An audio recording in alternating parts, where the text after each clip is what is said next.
Good morning children.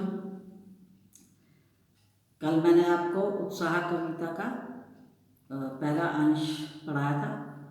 आज आप उत्साह का ही दूसरा अंश पढ़ेंगे। विकल विकल उन्मन थे उन्मन। विकल का अर्थ होता है परेशान और उन्मन का अर्थ होता है अनमनापन का भाव आता है, विचलित होना ही कहते हैं इसको। विश्व के निधाग के सकल जन। निधाग का अर्थ होता है गर्मी। विश्व आप जानते हैं संसार। सकल माने सारे, जन माने लोग। अज्ञात दिशा से अनंत के घन, तप्त धरा जल से फिर शीतल कर दो बादल कर जो। ध्यान से सुनिएगा इसको। कवि के अनुसार गर्मी से परेशान अनमने मनुष्यों के हृदय में विकल विकल उन्मन थे उन्मन। तो कवि के अनुसार विश्व के निधाग के सकल जन, ठीक है, कवि के अनुसार गर्मी से परेशान अनमने मनुष्यों के हृदय में बादलों ने बरस कर शीतलता प्रदान की। तो कवि कहता है कि हे बादल, इतने बरसों गरजो कि निरंतर बढ़ती हुई गर्मी से, निधाग माने गर्मी, कि निरंतर बढ़ती हुई गर्मी से विश्व के संपूर्ण लोग जो अनमने हो गए हैं, उदास हो गए हैं, उदासीन हो गए हैं, उद्विग्न हो रहे हैं, बेचैन हो रहे हैं, वे सब शीतलता का अनुभव करें। यानी उन सबको ठंडक प्रदान हो।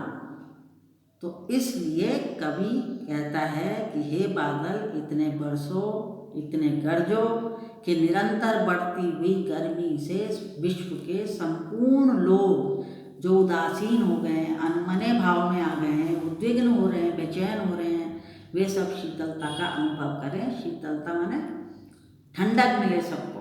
और तप्त धरा आए अज्ञात दिशा से अनंत के घन, तप्त धरा जल से फिर शीतल कर दो। अब ये पंक्ति जो है लास्ट की पहले आ गई है, तो थोड़ा सा समझना पड़ेगा आपको इसको।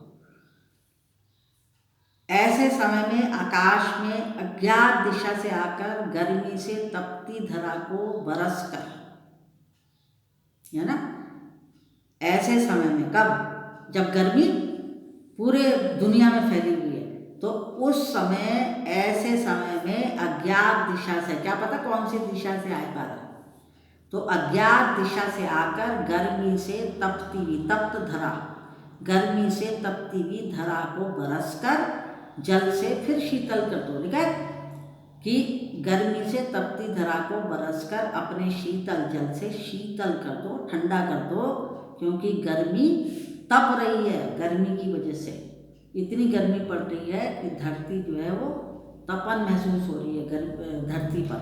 तो इसलिए धरती को इतना ठंडा कर दो कि बादल खूब बरसो, खूब गरजो, ताकि जितने भी लोग जन सामान्य जो है उसको सुख का अनुभव हो, परिवर्तन का आभास हो, क्योंकि सब गर्मी की वजह से परेशान हो गए हैं और उदासीन हो गए हैं, बेचैन हो रहे हैं। इसलिए बादलों से कवि ने ये आग्रह किया है। एक बार और बताऊं, बादलों के न बरसने से लोगों में बेचैनी और व्याकुलता बढ़ गई है। बहुत गर्मी हो रही है, इसलिए सब बेचैन हो रखे हैं, तो उन्हें कहीं भी चैन नहीं पड़ रहा है। भयंकर गर्मी के कारण जितनी भी सारी धरती जो है वो ऐसी प्रतीत हो रही है मानो जल रही है। तो कवि बादलों से जोर से वर्षा करने का अनुरोध कर रहा है, प्रार्थना कर रहा है, क्योंकि भयंकर गर्मी के कारण मनुष्य और धरती के अन्य प्राणी, जितने भी प्राणी हैं, सब व्याकुल हो रहे हैं। और बादलों के मूसलाधार बरसने से, मूसलाधार माने बहुत जोर से बरसने से धरती की उष्णता कम हो जाएगी। उष्णता कहते हैं गर्मी को, और लोगों को तपन और बेचैनी से राहत मिलेगी। जब ज़्यादा गर्मी होती है तो सब बारिश का इंतजार करते हैं, तो इसलिए बादलों से कभी अनुरोध कर रहा है, ठीक है। और बादलों का कोई अंत नहीं है, अंतहीन है बादल।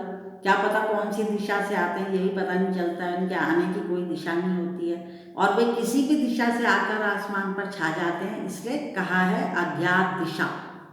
और अनंत माने जिनका कोई अंत नहीं है, इतने बादल।